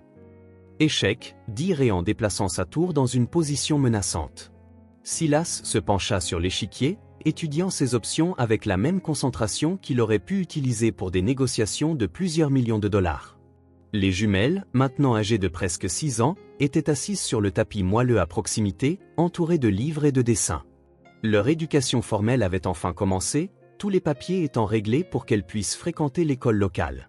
Malgré cela, Madame Chen venait encore 2 fois par semaine, désormais plus comme un mentor qu'une enseignante. Mera lisait tranquillement, son doigt traçant chaque mot imprimé avec une confiance croissante. À côté d'elle, Tess dessinait, la langue pointant au coin de sa bouche, signe révélateur d'une profonde concentration. Échec et mat en 3 coups, murmura Maddie, incapable de résister à l'analyse de la position. Maddie, protesta Silas, feignant d'être offensé. Je pensais que vous étiez de mon côté. Je suis du côté de celui qui joue le mieux, répliqua-t-elle avec un sourire en coin, faisant glou serré. Le téléphone de Silas vibra. Il vérifia le message et fronça légèrement les sourcils. Un problème ? Demanda Ray. Rien d'urgent. Juste l'entreprise de construction qui confirme la démolition de ce vieil immeuble que j'ai acheté en ville pour demain. Que allez-vous construire là-bas ? Demanda Maddie, curieuse. Silas discutait rarement d'affaires pendant les moments en famille. Pas encore décidé, admit-il en déplaçant son roi pour échapper à l'échec. Je pensais à un centre commercial, mais il y en a déjà tellement. Ça pourrait être une école, suggéra Ray, étudiant son prochain coup d'échec. La conversation s'interrompit lorsque Mera ferma son livre d'un geste décidé et rejoignit les adultes, Tess juste derrière elle. Un sérieux inhabituel sur leur visage attira l'attention de tous. On peut dire quelque chose d'important ? Demanda Mera, son petit visage empreint de détermination. Bien sûr, princesse, répondit Ray en s'éloignant de l'échiquier. Qu'est-ce que c'est ? Les jumelles échangèrent un regard, comme elles le faisaient toujours avant de partager quelque chose dont elles avaient déjà discuté ensemble. Mera prenait généralement la parole et Tess intervenait. Hier à l'école, commença Mera, la maîtresse a parlé des enfants qui n'ont pas de maison ou pas assez à manger. Et on s'est souvenu de comment c'était avant, ajouta Tess, serrant un dessin qu'elle venait de faire, de minuscules bonshommes allumettes sous ce qui ressemblait à de la pluie. La cabane, sans vrai toit. Ray sentit un pincement au cœur. Elle parlait rarement de cette époque, bien qu'il sût qu'elle ne l'oublierait jamais complètement. Des mois dans la nouvelle maison avaient apporté sécurité et confort, mais les souvenirs de la cabane, du froid, de la faim et de la peur constante persistaient. Certains enfants ont encore besoin d'aide, dit Mera en se tournant vers Silas. On peut les aider, n'est-ce pas ? La sincérité de cette demande laissa les adultes momentanément sans voix. Silas regarda les filles, si jeunes et pourtant si conscientes des difficultés des autres. Des enfants qui, malgré une vie confortable maintenant, n'avaient pas oublié ce que c'était que de manquer. Comment pensez-vous que nous devrions les aider ? Demanda-t-il doucement. On pourrait leur donner à manger, suggéra Tess, et des livres et des crayons de couleur. Et un endroit chaud quand il pleut, ajouta Mera, jetant un coup d'œil à la fenêtre où la pluie tombait encore. Un silence pensif s'installa dans la pièce. Maddie échangea un regard avec Silas, comme si tous deux avaient eu la même idée en même temps. Cet immeuble que vous allez démolir ? S'aventura Maddie. Et si, au lieu d'un centre commercial, une fondation ? Conclut Silas en hochant lentement la tête. Notre endroit pour aider les enfants dans le besoin. Les jumelles s'illuminèrent d'excitation. Comme une grande maison où on peut aider plein de gens, demanda Tess, les yeux brillants de possibilités. Exactement, confirma Silas. Un endroit où les enfants peuvent obtenir ce dont ils ont besoin, nourriture, vêtements, éducation, un lieu sûr. Je pourrais aider à l'installation, proposa Ray. Construire des meubles, des étagères, tout ce qui est nécessaire. Silas sourit, voyant avec quelle rapidité cette simple idée de 2 enfants devenait réelle grâce à la volonté de tous. On pourrait commencer petit, suggéra Maddie, pratique comme toujours. Rénover une partie du terrain pour un centre communautaire, voir comment ça se passe avant d'agrandir. Et les filles pourraient être impliquées dans la planification, ajouta Ray. Après tout, c'était leur idée. Les jumelles échangèrent des sourires enthousiastes, clairement excités à l'idée d'aider d'autres enfants. Alors, c'est réglé, dit Silas. Demain, nous changerons les plans pour cette propriété. Au lieu de tout démolir, nous allons rénover.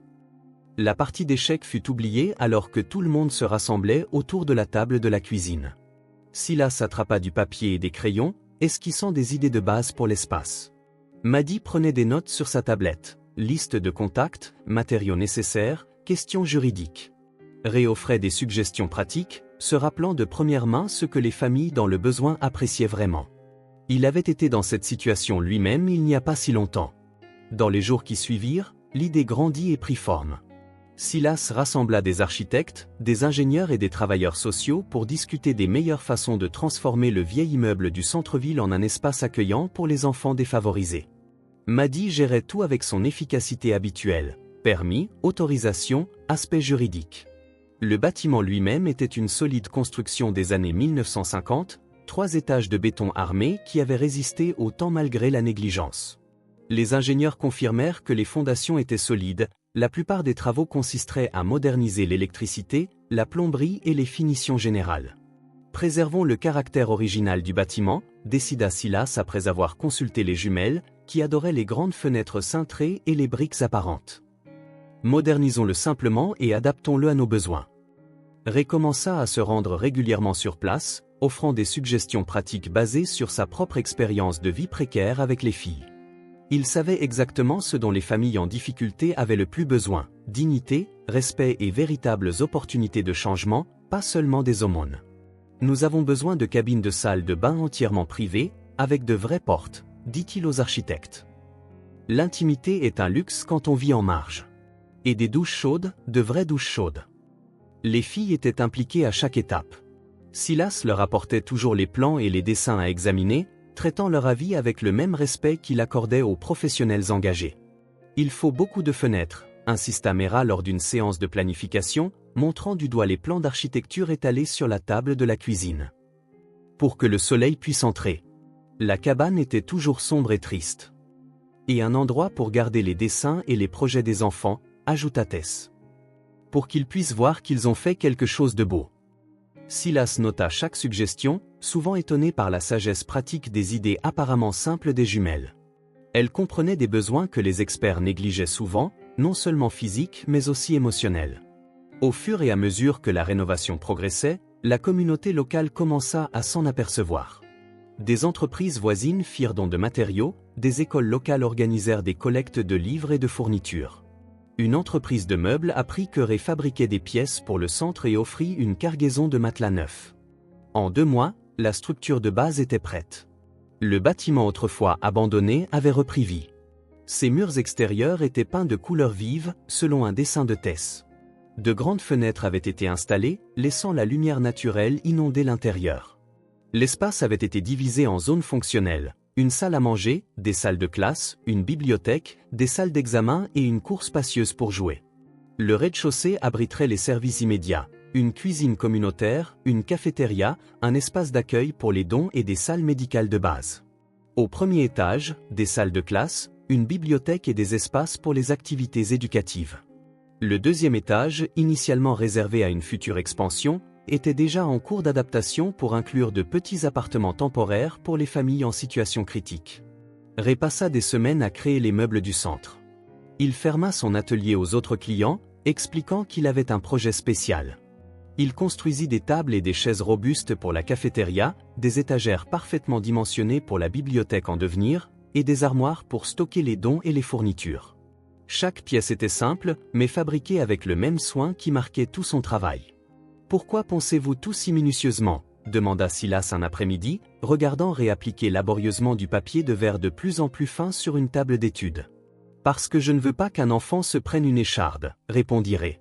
« Et je veux qu'il sente qu'il mérite des choses faites avec soin. » Tandis que la structure physique prenait forme, l'esprit de la fondation grandissait également.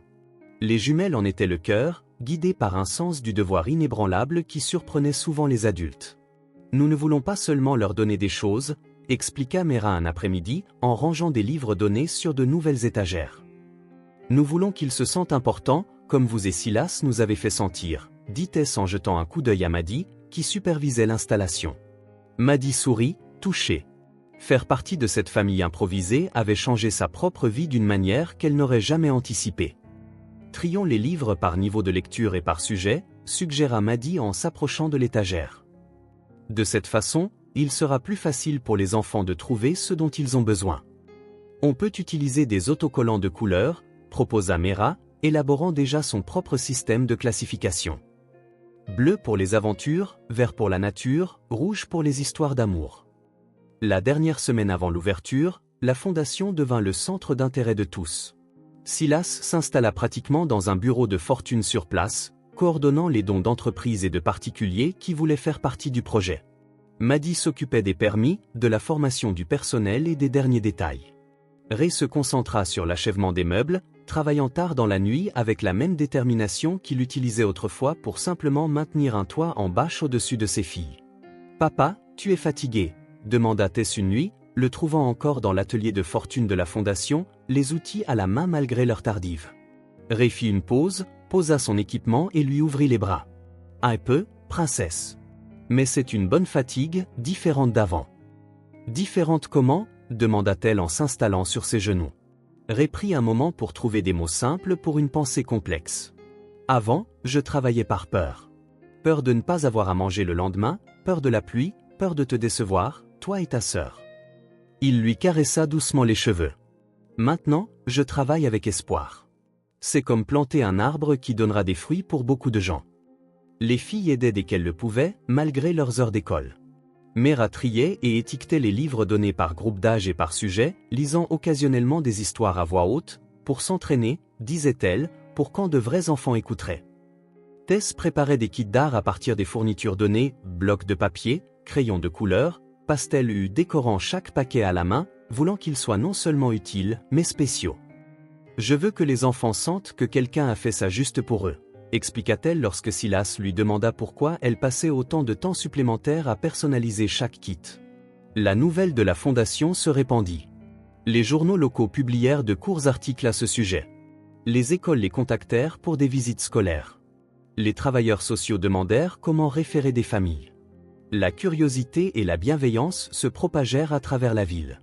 La veille de la grande ouverture, alors que presque tout était prêt, Silas réunit la petite famille dans le hall principal du centre. L'espace était maintenant propre, organisé et attendait ses premiers visiteurs. « Il nous manque une chose importante, » dit-il. « Il nous faut un nom. » Tout le monde se tut, contemplant les possibilités. Maddie avait préparé une liste de suggestions formelles, centre de soutien à l'enfance, fondation Nouveau Chemin, etc. On pourrait utiliser vos noms de famille, proposa-t-elle. Fondation Wilson Boone. Les filles secouèrent la tête, clairement peu emballées. Il faut que ce soit un nom qui montre ce qu'on fait ici, dit Mera. Et comment on veut que les gens se sentent, ajouta Tess. Ray, qui était resté silencieux, prit enfin la parole. La maison aux mains ouvertes. Tout le monde se tourna vers lui, laissant les mots s'imprégner. Il y avait une simplicité poétique dans ce nom, un objectif clair, capturant exactement ce qu'ils avaient construit. « Pourquoi ce nom, Ray ?» demanda Silas, sincèrement curieux. Ray baissa les yeux sur ses propres mains. Des mains travailleuses qui avaient construit et réparé, tenu ses filles à travers les épreuves, et qui créaient maintenant un lieu pour que d'autres trouvent de l'aide. Des mains ouvertes pour donner, des mains ouvertes pour recevoir, des mains ouvertes pour construire, dit-il. Quand on a vraiment besoin d'aide, la différence entre un poids fermé et une main ouverte, c'est tout. « Qu'en pensez-vous » demanda Silas aux filles. « Parfait » dit Mera sans hésitation. « C'est exactement ça » acquiesça Tess, ouvrant ses propres petites mains comme pour illustrer.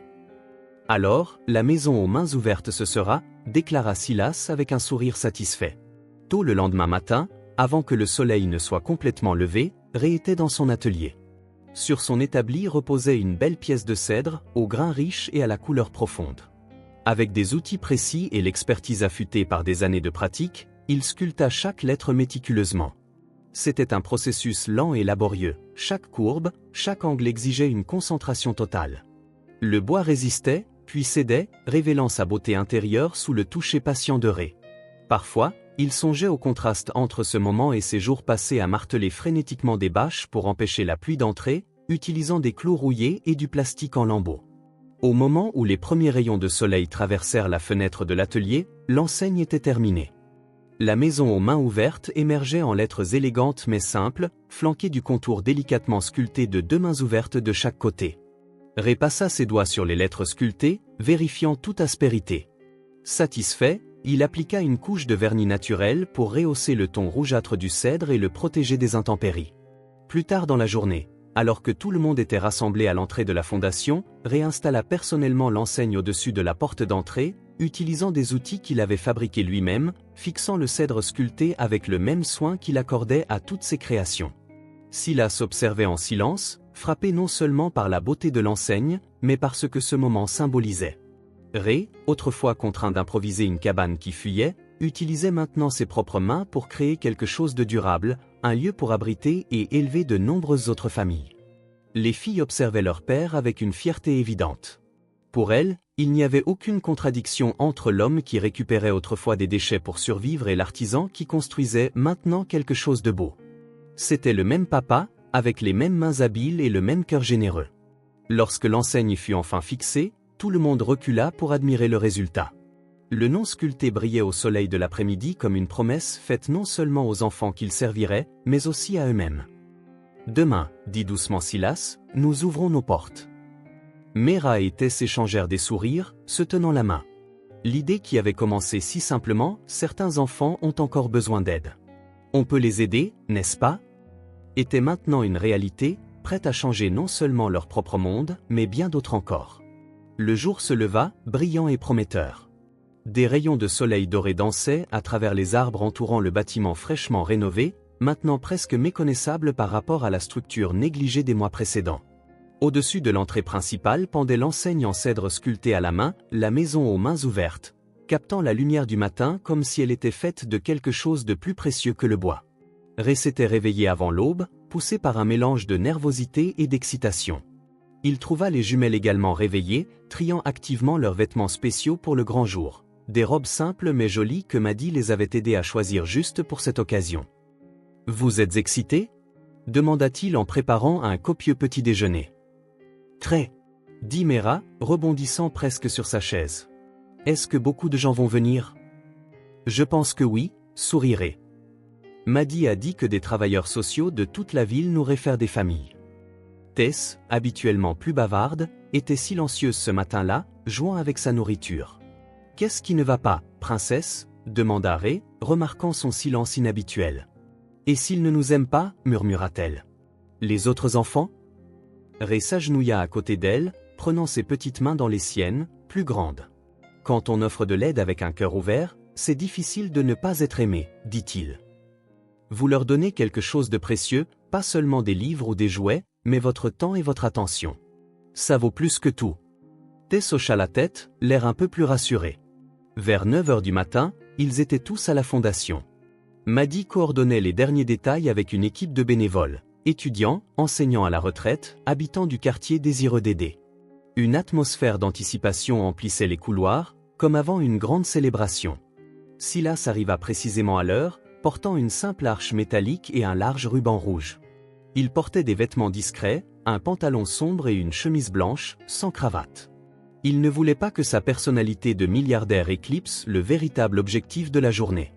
Pour la cérémonie d'ouverture, expliqua-t-il en tendant l'arche et le ruban à 2 bénévoles qui l'installèrent à l'entrée. Quelque chose de simple, comme vous le vouliez. Les jumelles regardaient avec fascination l'arche être positionnée et le ruban rouge tendu en travers, créant une barrière symbolique entre le passé et l'avenir, entre le rêve et la réalité.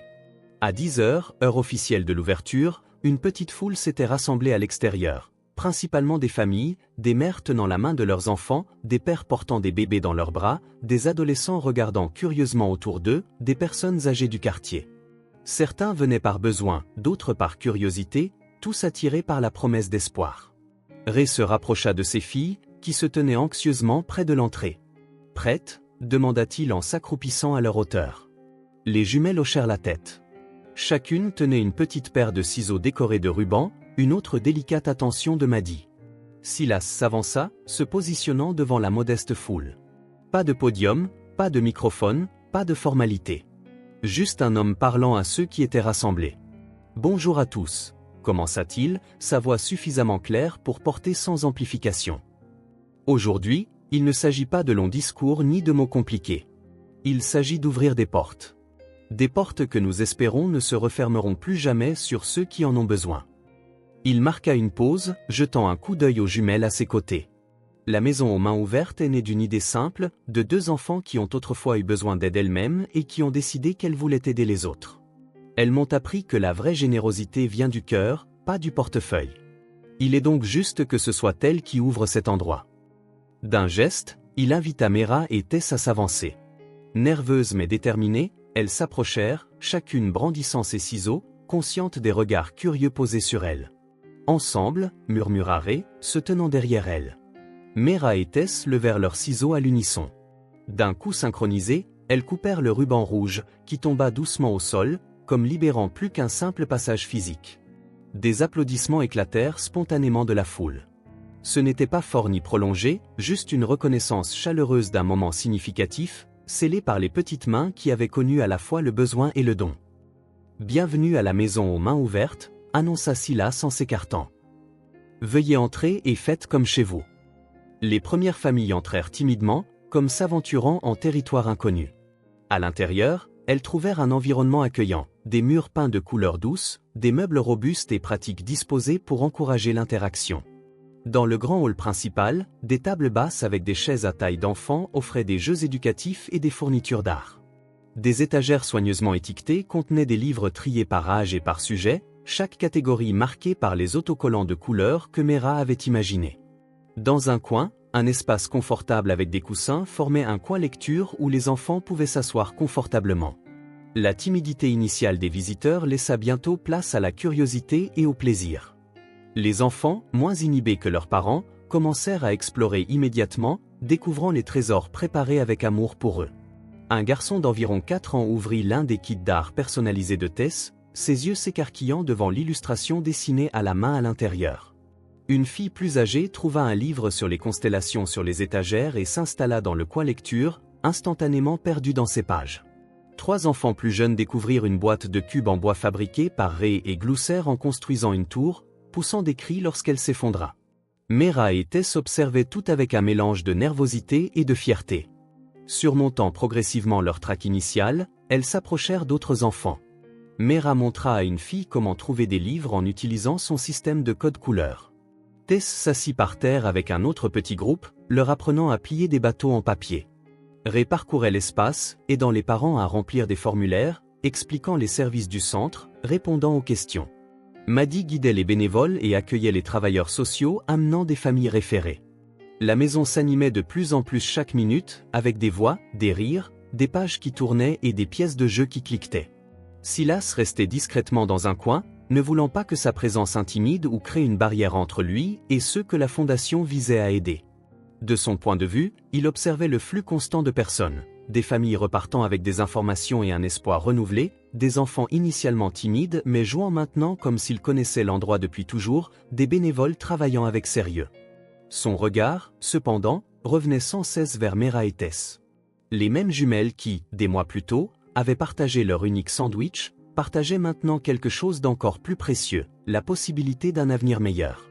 À un moment donné, une bénévole commença à lire une histoire à voix haute, et un cercle d'enfants se forma autour d'elle. Parmi eux se trouvaient Mera et Tess, assises par terre avec les autres, écoutant attentivement et riant aux bons endroits, faisant partie de la communauté qu'elles avaient aidé à créer. Ray rejoignit Silas, observant également la scène. « Elles ont l'air heureuses », commenta-t-il. « Plus que ça », répondit Silas. « Elles ont l'air entières. » C'était vrai. Sur les visages des filles se lisait une expression plus profonde que la simple joie enfantine. Il y avait une satisfaction profonde, comme si quelque chose d'essentiel avait enfin trouvé sa place en elles. À la fin de cette première matinée, une famille particulièrement nécessiteuse repartit, emportant de la nourriture, des vêtements propres et la promesse d'un soutien continu. Silas vit Mera et Tess échanger un regard et un sourire qui communiquaient plus que les mots ne pourraient jamais le faire. À cet instant ordinaire, il réalisa ce dont il était témoin. Les jumelles qui avaient autrefois goûté à l'amertume de la faim expérimentaient maintenant quelque chose d'infiniment plus doux, la joie de donner. Elles n'avaient pas seulement été sauvées de leur propre lutte, elles offraient maintenant de l'espoir aux autres, complétant un cercle parfait de générosité. Et la porte qui s'était ouverte ce jour-là ne se refermerait plus jamais. Le soleil déclina lentement vers l'horizon, projetant une lumière dorée sur le jardin arrière de la maison au toit rouge. Après la journée trépidante d'ouverture de la maison aux mains ouvertes, la petite famille improvisée trouva enfin un moment de calme partagé. Assis sur des chaises disposées en demi-cercle sous un jeune arbre, Mera, Tess, Ray, Maddie et Silas regardaient le ciel changer de couleur. Les fleurs plantées par les filles des mois plus tôt diffusaient leur doux parfum dans le jardin. Les mots n'étaient pas nécessaires, le silence entre eux semblait naturel, le genre de silence qui existe entre des personnes qui s'appartiennent vraiment. Les jumelles, portant toujours leur robe spéciale de l'inauguration, semblaient fatiguées mais heureuses. La journée avait été remplie de nouvelles amitiés, de sourires échangés, d'histoires partagées. Leurs yeux brillaient de la satisfaction d'avoir fait quelque chose d'important, quelque chose qui les dépassait. Ray regardait ses filles avec une fierté tranquille, se souvenant de la cabane, des nuits pluvieuses, de la peur constante. En les voyant maintenant, dans ce jardin fleuri, il ressentait une gratitude si écrasante qu'elle en était presque douloureuse. Maddie avait mis de côté son attitude habituellement professionnelle. Ses cheveux, typiquement attachés en un chignon serré, tombaient maintenant librement sur ses épaules. Ses mains, libérées des tablettes et des documents, reposaient calmement sur ses genoux. Silas plongea la main dans la poche de sa chemise et en sortit un morceau de papier soigneusement plié. Un simple dessin que Tess avait fait des mois plus tôt, montrant 3 bonshommes allumettes partageant un sandwich. Sa simplicité enfantine contrastait vivement avec l'importance que ce moment avait prise pour eux tous. « Vous savez, » commença-t-il doucement, les yeux fixés sur le dessin, « j'ai passé ma vie entouré de gens, mais je ne me suis jamais senti appartenir nulle part. » Une légère brise agita les feuilles au-dessus d'eux, comme si la nature elle-même écoutait.